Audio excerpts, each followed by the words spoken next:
session on kids.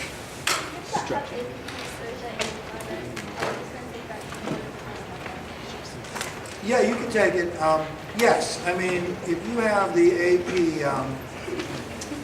AP government test on Thursday, when we would ordinarily be administering this test, you obviously have a couple of options. One is you could, take it in the afternoon or after school on Thursday. I'm not asking you to do that, but you could. Obviously, if you're taking the APS history test, you wouldn't want to do it Friday.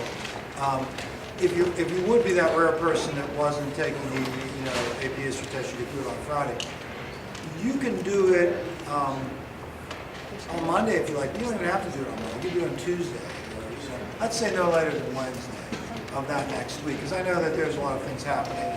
Mrs. Fry, can you try that number again, parent? Now, I would say this. Phone call. Can you try that phone number again for the parent? Thank you. If you do not take the test on this test that we're reviewing for right now on Thursday, if you don't take it on Thursday, after school, those of you that do take it, we're going to go over it and review it. Right? Now, if you don't take the test, you wouldn't be able to participate. So I would, and I urge you to think about doing some other kind of study, studying something else for the AP history test the next day. Get together with your close friends that are doing it and have a study session in that time. Something that you can do. Right? You could bring the leftover dip with you to the study session, and you could do it then. Right?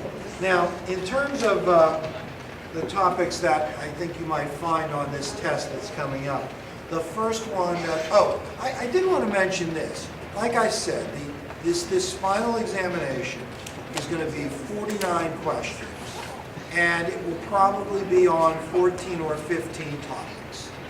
And I think I can get over 9 of them today. That's my objective, to do 9 of them today, right? Maybe more, but 9 of those topics today. So now, that means that the subject of the questions are the general area. Now, I feel that I have the latitude to review beyond the nature of the question because, they're part of, the AP review. But I noticed that some of those questions ask things like this.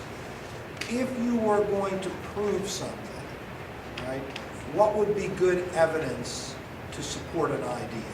So, for example, there might be a quotation of something that presents an idea, and then you're asked to sort of, in question form, identify the idea.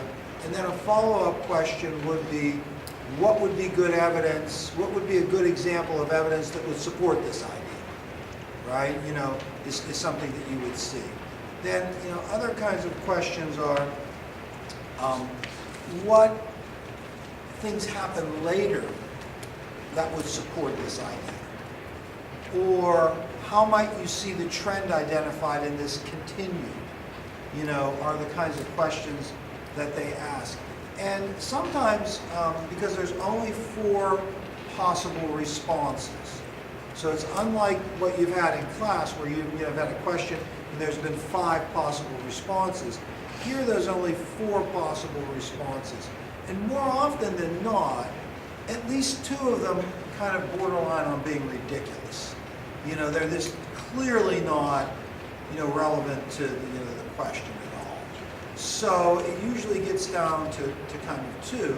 And when it gets down to 2, go with your best instinct, right? I mean, anytime you're taking a multiple choice, go with your best instinct about what's the right answer. Don't look at the number of B's in a row, right? Say it can't be another B because there have been 4 B's. The last 4 questions have been B, B, B, B. I mean, that's not a good reason to break the tie, if you have, if you're debating that. So use your best instincts of what you think is the most right answer, in those sorts of circumstances. First thing that I wanted to mention, and as a subject on the test, would be the Columbian Exchange. Now, the AP does make it a point to kind of ask questions prior to Jamestown. So Jamestown is 1607, and 1607 is usually the launching point for what we would call American history, being that that was the first permanent British settlement in North America, Jamestown in 1607. But you can expect on the AP test, and at least one question on this test, to be pre-Jamestown. Now, pre-Jamestown includes, North America, and sometimes you'll see it on the outline, includes 1491, right? So it includes North America prior to even Columbus, right? So, I mean, again, we reviewed this at one point, and there's not a whole lot to ask about the pre-Columbian, Americas, beyond that there was a widely diverse, tribes of native people that lived here. Many of them were urbanized. There were major civilizations that rose and fell. Cahota in the middle of North America, in and around St. Louis, was a whole city, maybe the largest in North America, that rose and fell. With the arrival of Columbus, the big emphasis is that Columbian exchange, right? Which is an exchange of people, an exchange of microbes, an exchange of plants, an exchange of animals, right? Between, North America and Europe and eventually Africa, right? So the Columbian exchange was an exchange of ideas, an exchange of microbes seems to be the biggest emphasis. In that, with Europeans, they brought with them their diseases that they had that they had built immunities up to that native people in America had not built immunities to. So with Europeans came smallpox, measles, the flu, among other communicable diseases, that is going to wipe out an estimated 90% of the native population. So, I mean, this is a really big deal, because it gives the appearance that Europe, or that North America and the Western Hemisphere is uninhabited, or was uninhabited, a pristine wilderness, when in fact that really wasn't true. The estimates of the number of people in the Western Hemisphere range from 40 to 60 million people who were there, living, entirely isolated from what was happening in Europe and Asia and Africa. And when those worlds collide, as a result of Columbus's discovery in 1492, there are, kind of profound implications to that collision. And, for Europe, one of the impacts is the potato, right? So in the exchange of plants, the potato is an American crop that comes to Europe. And the impact of the potato on Europe is that per acre, the potato is going to provide more calories, per acre. So basically the food production on the same acreage in Europe is going to expand, which is going to result in an increase in European population, which puts pressure on Europeans to leave Europe and come back to the Western Hemisphere. So this is kind of an interesting, exchange of things. Here come the Europeans to kind of explore.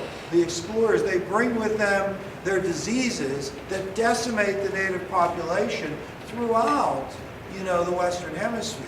And the native people introduce them to the potato, and the potato, cultivated in Europe increases the food supply of Europe, which increases the population, and that excess population eventually migrates back to the Western Hemisphere, right? And so that's kind of the embodiment of the Columbian exchange, and that'll be something that you might want to look at on your test. Another thing that's part of that also you might see on your test, is the emergence of slavery, right? The emergence of slavery and chattel slavery in the Western Hemisphere.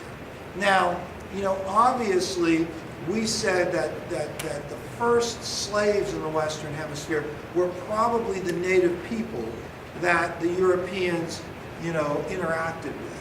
and it's the Spanish that lead the way in trying to get labor for mining minerals and other things that the Spanish were involved in. And the first people they're going to enslave are the native people that are there, the Indians that are there. But those Indians die away quickly because of disease, and they're hard to subdue as a population. So eventually, African slavery is going to replace native slavery, particularly with the Spanish. So the Spanish are going to use African slaves, extensively. Prior to kind of, the other European countries doing that. But other European countries are going to become involved in slavery in different capacities, right? The Spanish are going to use slaves. Eventually, the British are going to use slaves. The French are going to use slaves. The Portuguese are going to use slaves. In the history of slavery, the majority of slaves that came to the Western Hemisphere went to places other than North America.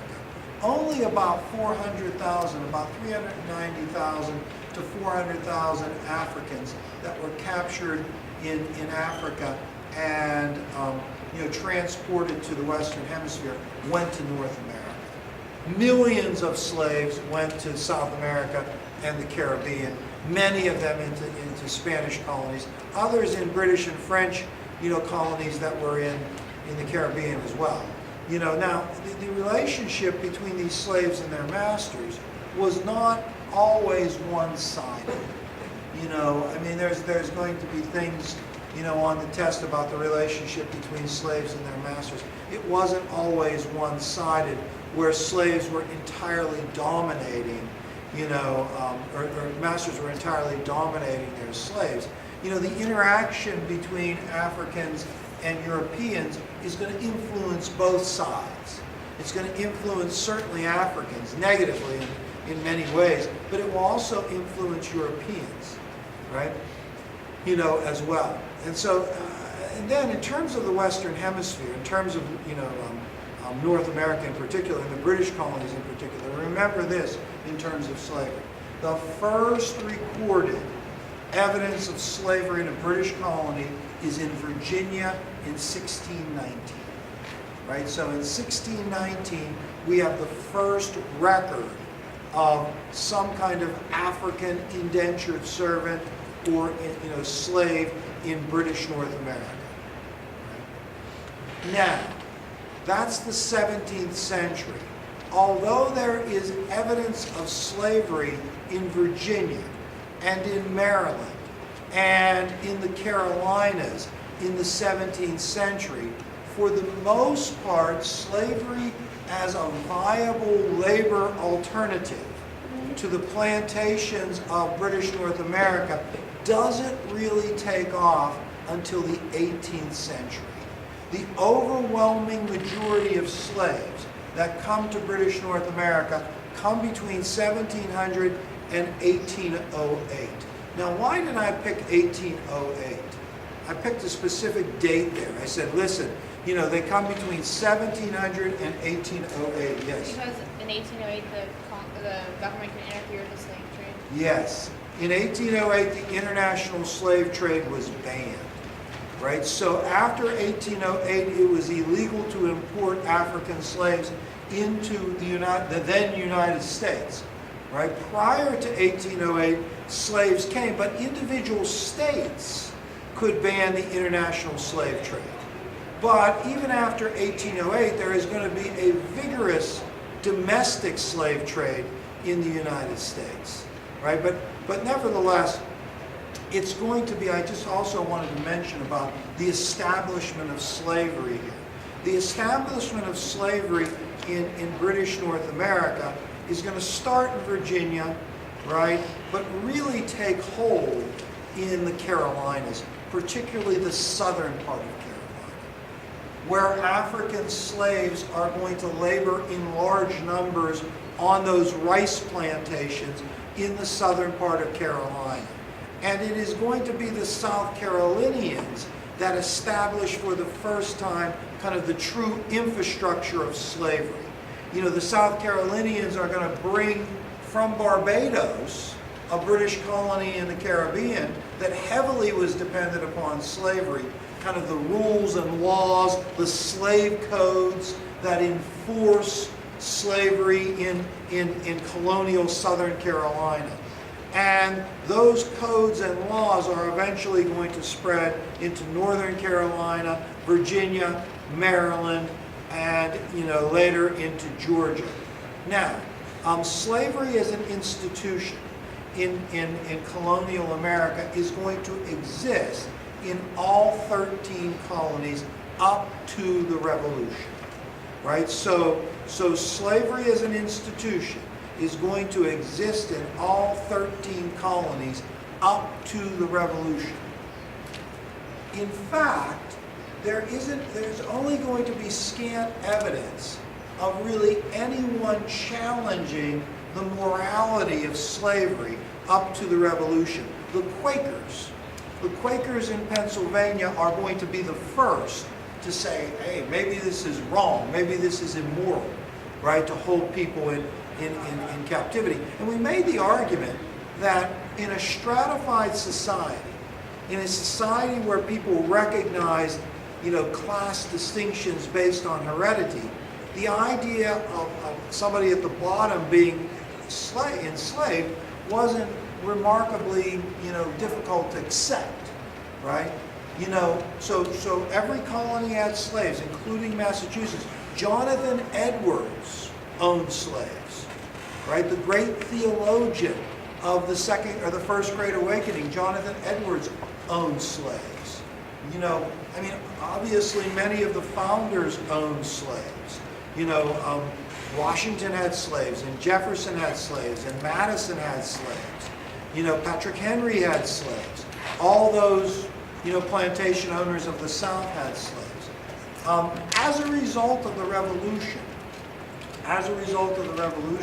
and revolutionary ideas of equality, 8 of the 13 new states in the United States will ban slavery. The last of the states in the North to ban slavery, and the state in the North that had the most slaves was New York. Right? So they are the last ones. There'll be slaves in New York up until the 1820s and 1830s. So New York is going to be the last one. But in the aftermath of the Revolution, and probably owing to revolutionary ideas of equality, 8 of the 13 states will ban slavery. The international slave trade will be eventually banned. Manumissions of individual slaves will become easier. And the revolution genuinely was an anti-slavery movement. It assaults slavery on a minor level. Slavery endures the revolution, and it is invigorated by the discovery of the cotton gin in 1793, which really, reinvigorates the economic value of the institution. But it transfers the locality of most of slaves from the northern South to the southern South. And it establishes slavery and cotton together as a lucrative and productive cash crop, which is one of the reasons that slavery kind of endures up to 1860. Well, okay. Jefferson was a slave holder, and we know this of Jefferson. We know that Jefferson owned slaves. We know that Jefferson is going to denounce slavery and attempts to denounce it in the Declaration of Independence. But the criticism, we talked about this before, the criticism against Jefferson is that he never frees his slaves in his lifetime. And he doesn't even make provision for his slaves being freed after his death. And he doesn't use his considerable clout to do anything about slavery, even when he had an opportunity to do so. He writes the Declaration of Independence, the original draft of the Declaration of Independence. He's a participant in the First and Second Continental Congresses. He eventually is going to find his way to France and serves as the ambassador to France. He returns back to the United States after the Constitution is ratified to serve as George Washington's first Secretary of State.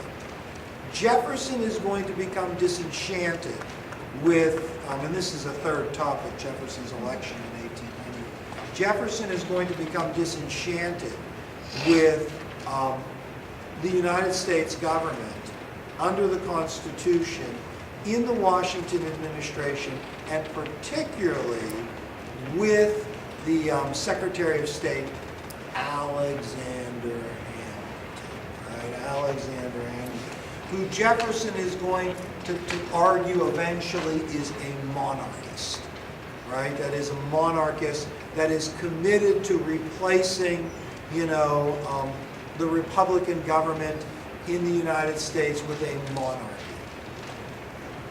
And Jefferson is going to eventually lead the opposition against Hamilton's Federalist Party.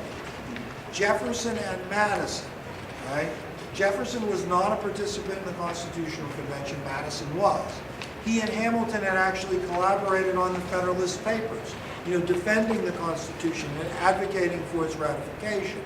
But Madison and Jefferson are going to break away from Hamilton over some of Hamilton's financial proposals, in particularly the First Bank of the United States.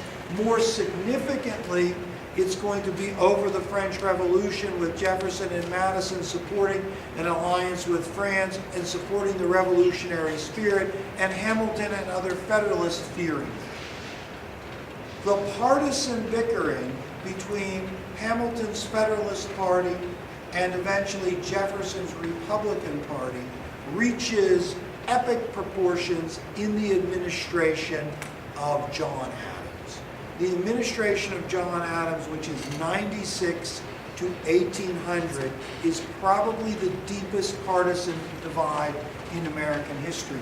And central to that division is still Hamilton and Jefferson, whose opposing viewpoints, establishes the first party system.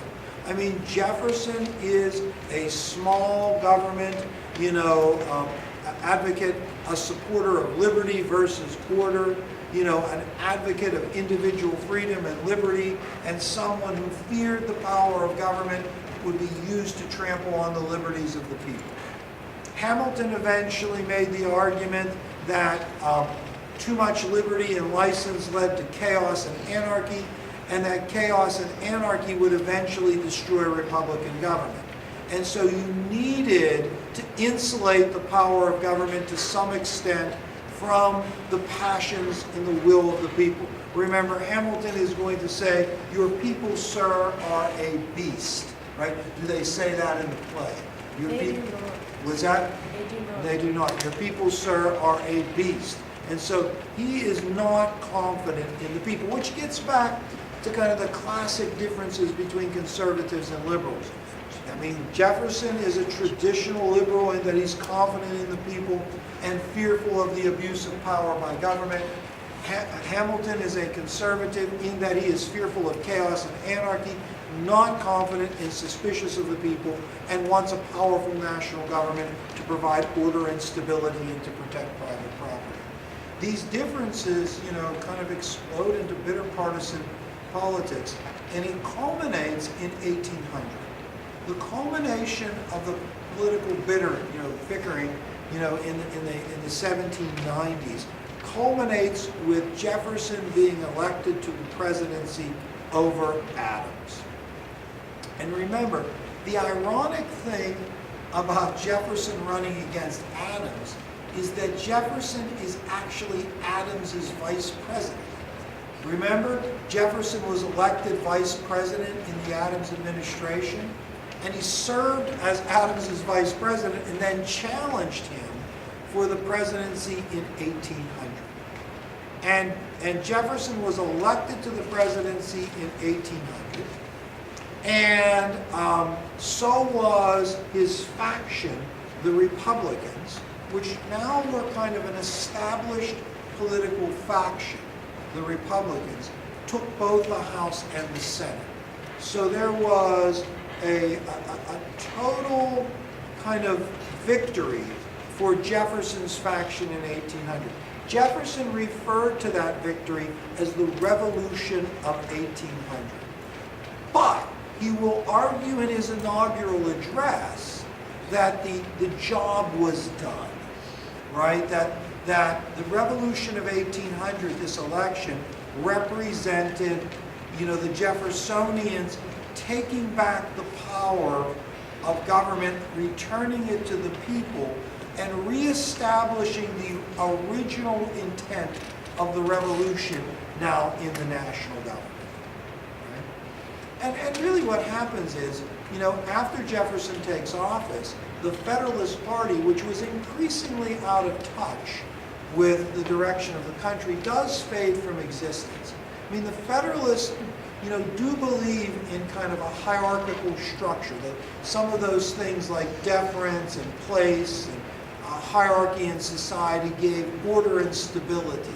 Religion and other things like that gave order and stability in society.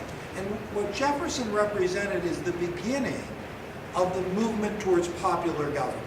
Now that movement towards popular government is going to culminate with Jackson, but Jefferson represents the beginning of it. Now, speaking of Jackson, there are kind of three questions on the test that come out of that Jacksonian era. And Jackson comes onto the scene Jackson is on the scene in 1850 when he's the successful general at the Battle of New Orleans. But really as a political figure, the era of Jackson starts when he runs unsuccessfully for the presidency in 1824.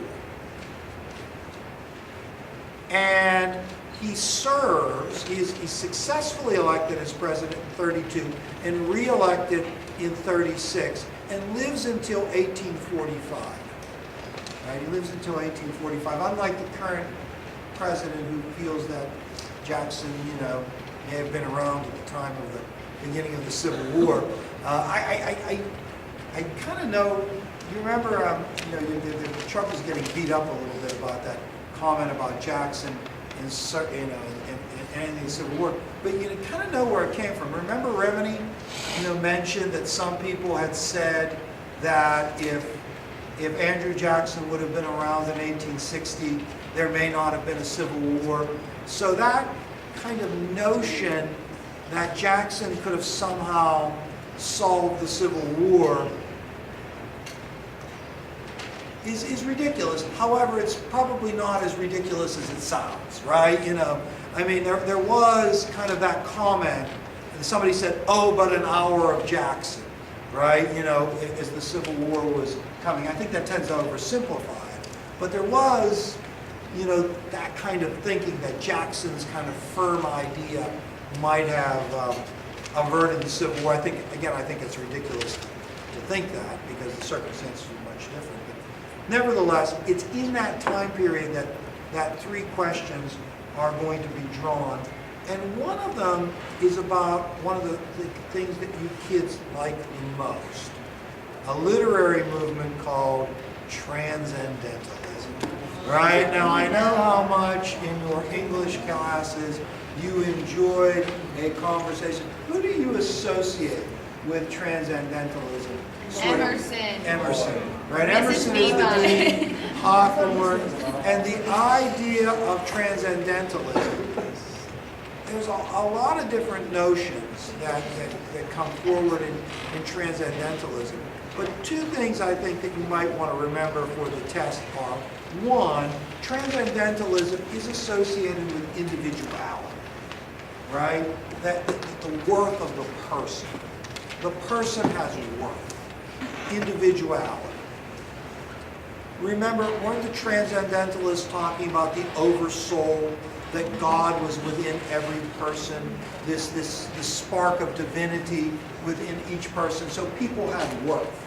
And so the transcendentalists are going to be ideologically opposed to slavery, right? Because it's inconsistent with the individual having worth.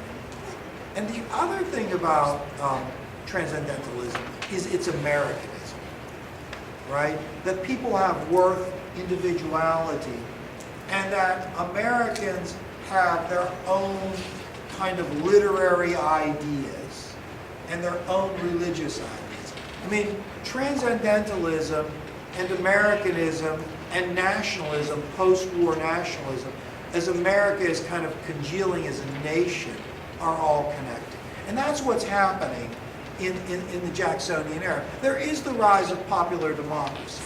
There is no doubt. I mean, it starts with Jefferson in 1800 and culminates with sort of Jackson and people participating more in elections and things like that, and rancorous political campaigns, and the rise of popular democracy.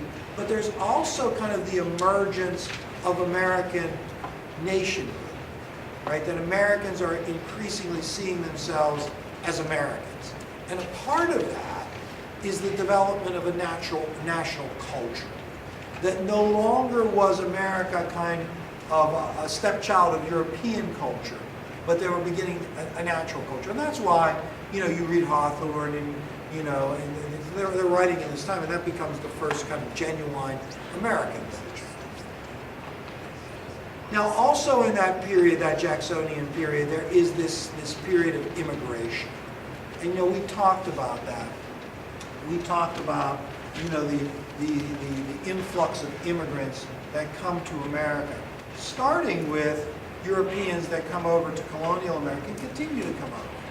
But the big two bumps of immigration are the 1840s, the 1840s, and that's the Irish and German immigrants that flock to American cities in the Midwest and Northeast in this time period. And then post Civil War immigration, where you have two waves of immigrants, the old and the new, the first and the second. That second wave being the immigrants that come from Southern and Eastern European. In one manner or another, that immigration is probably tied to industrialization.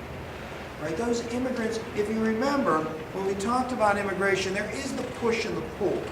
The push, from Europe in the 1840s is going to be the potato famine, particularly in Ireland. And, wars, European wars that are going to push Germans out of their lands in what would become Germany. Right? That's going to be the push. But the pull always to America is going to be economic opportunity. Now, sure, some people that come to America in the 1840s are still going to be seeking land. But increasingly, the Irish, so impoverished that they don't really have enough money to get out of the cities where they land, are going to be seeking any kind of economic opportunity. And the Irish are eventually going to get jobs in growing factories, right? But the real factory employment of immigrants isn't going to fully happen until the first, and then more so in the second wave of immigration in the 1890s, where American industry really begins to boom and there is a demand for labor. You know what? One of the things that's true of the United States is there is a chronic labor shortage in the United States from the very beginning. And that labor shortage is exacerbated by the fact that land is widely available in the West. So as long as land is widely available in the West, it's going to be difficult for industry to get workers. So we talked about this in a review session on Saturday. We said that the first people to work in factories are going to be, women in New England, young unmarried women in the Lowell factories. And then, there are going to be children that work in factories. And then there's going to be, immigrants that come and work in factories because, factory employment is going to be, unattractive compared to acquiring land in the West. Now, the other thing out of the 1840s is going to be the market revolution. Now, that term is used in a question. And the market revolution refers to the idea that by the 1840s, people were no longer self-sufficient, right? No longer self-sufficient. Meaning that by the 1840s, people were buying goods and services that were produced in for markets by factories and companies that were growing and selling their products in markets, right? And individuals were selling their labor to those factories in markets. Now, you might say, what's the difference? What is the revolutionary part of that? Well, the revolutionary part is, up until the market revolution of the 1830s and 1840s, most people in America were subsistence farmers.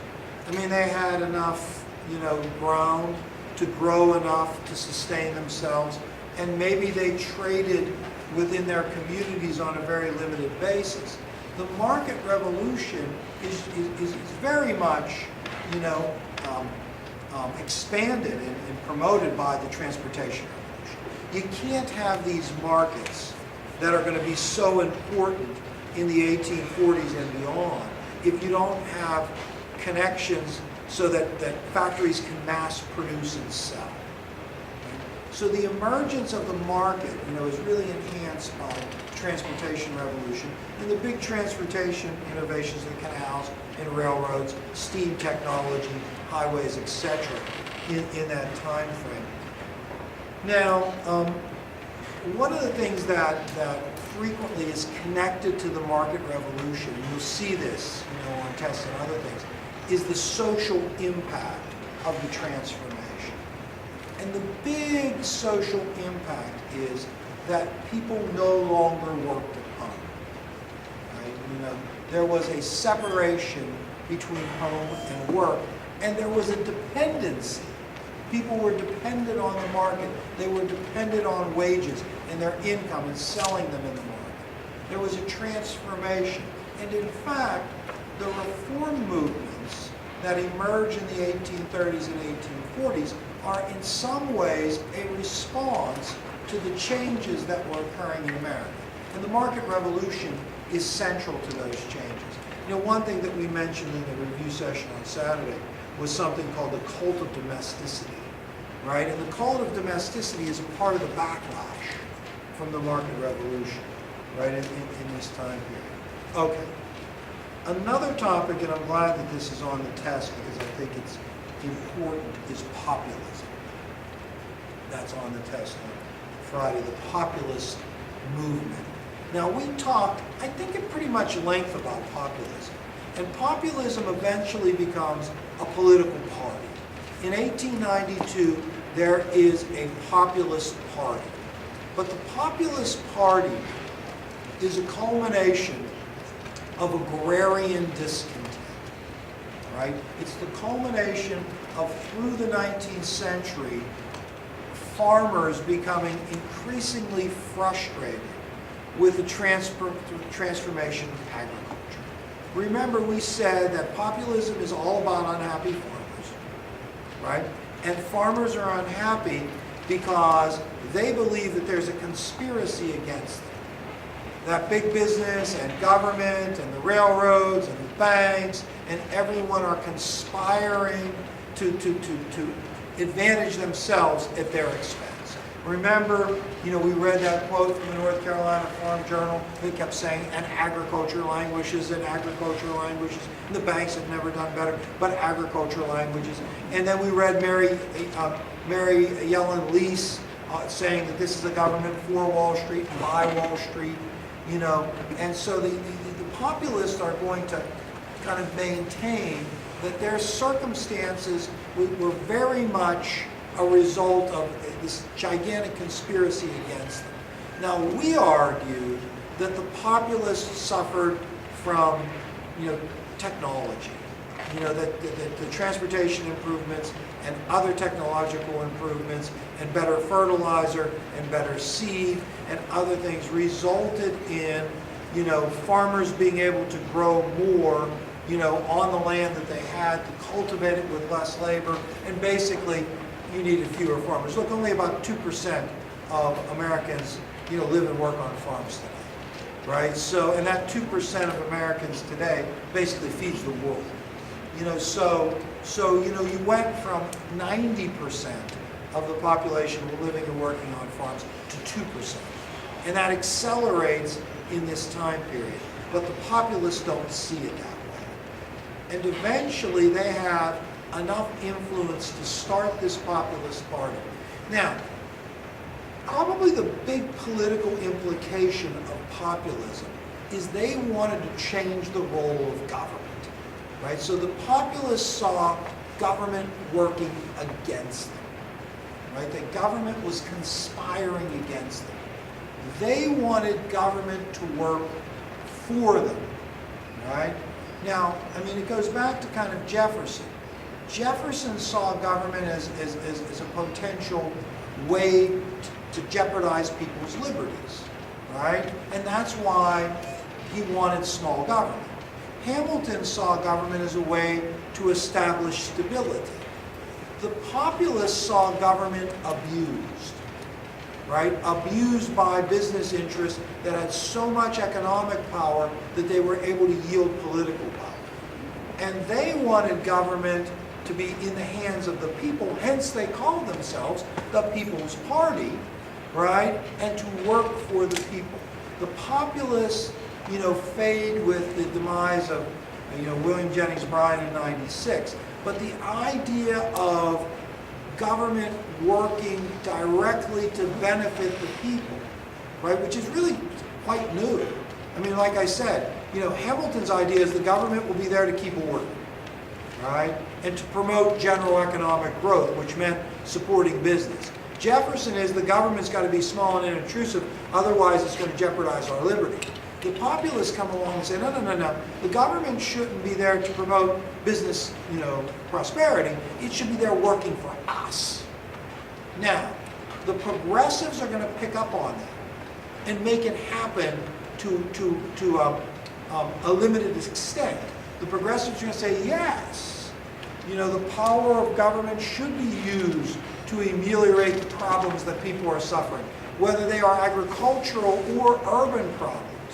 Right? But the progressives are going to pick up on that, and then the New Deal extends that idea even further. That the power of government should be used to provide a social safety net for people, to protect them from unemployment, to guarantee them some level of income. That the New Deal is going to take that notion even further, and then Johnson, with the Great Society and the War on Poverty, will take it even further yet. Right? So the idea of an active government doing things to tangibly benefit people, right, is going to, start with populism, expand into progressivism, blossom a little bit more in terms of the New Deal, but fully kind of engage in the Great Society. Now, I should tell you, and there's a question on the test about this, that expanded role of government in actually working for the people is what the new right, or the Republicans of the 1980s are going to reject, right? I said this in a couple of review sessions, that Reagan is kind of an important figure in modern American history, because Reagan represents a faction of the population that basically says enough, right? That the power of government that was intended to protect and benefit the people have now grown so large that government is abusive, and government is inefficient, and government is being used to benefit minority groups and factions. And it's not, working for the people. In fact, Reagan famously says in his inaugural address that government is not the solution. The populists would say that it was. The progressives would say that it was. The New Deal said that it was. The Great Society said that it was. Reagan said, no, it's the problem. It's not the solution. And the solution is less government, less favoritism, more freedom, more capitalism. Unleash. The government has actually, with all this taxation and all this regulation and all this favoritism, has kind of slowed down and retarded the expansion of society. And what Reagan taps in is kind of an anti-government notion. And that's why his administration is really important. And part of that is a kind of a Cold War thing. That look, this is communistic too much, the Cold War thing, and Reagan will play on that as well. All right, one more thing, on the test, and that is environmentalism. Now, the AP loves environment. In fact, the DBQ question last year was a nightmare. Maybe that was 2 years ago. Last year it was women between 1945 and 1975, the feminist movement, equally as bad. But one of the central figures, and this is asked about on the test, in the environmental movement of the 1960s and 1970s was a woman named Rachel Carson. Rachel Carson was from Western Pennsylvania. There is the Rachel Carson Bridge. There's bunches of things named Rachel Carson.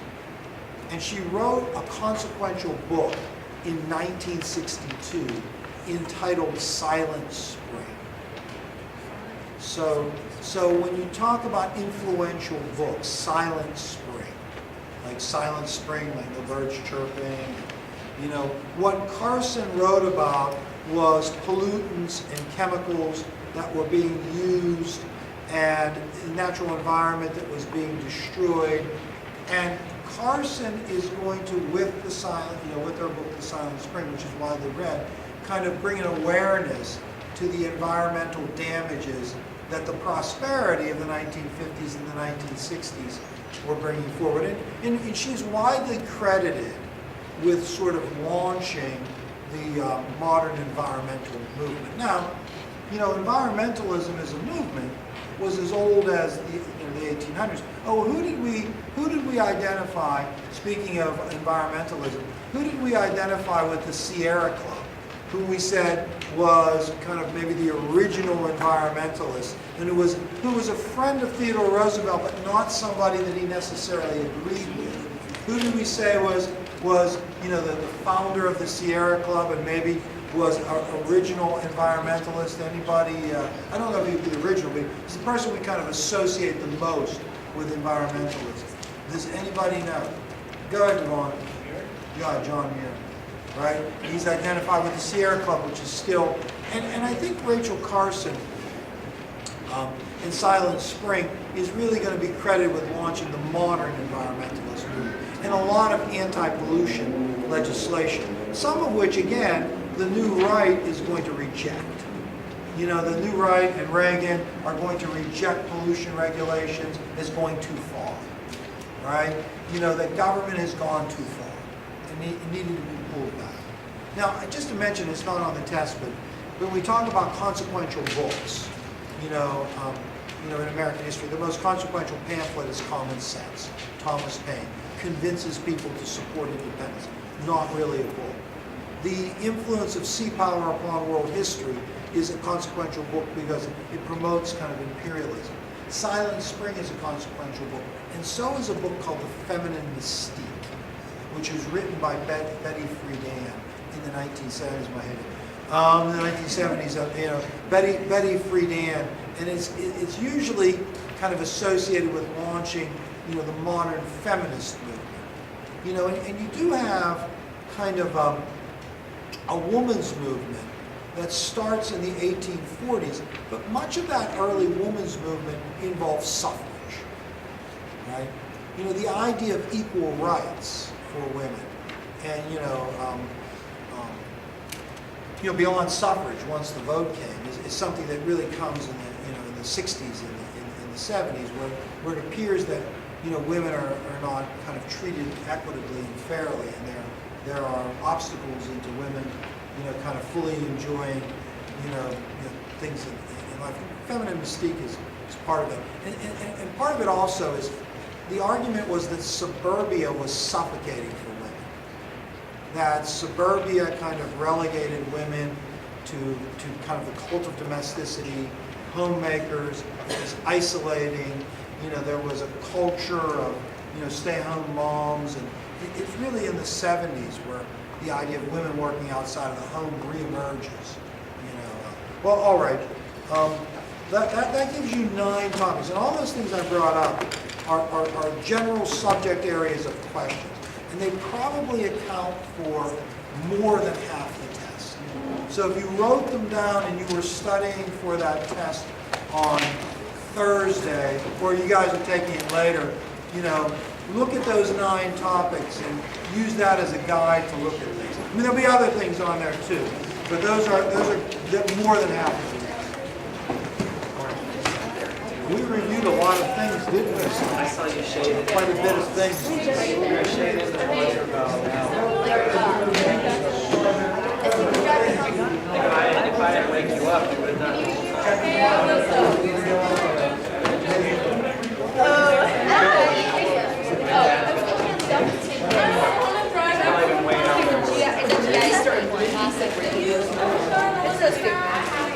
I literally sit there and they talk. What do you have to do?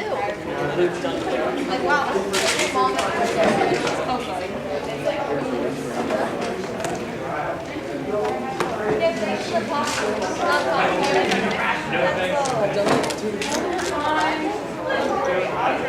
Not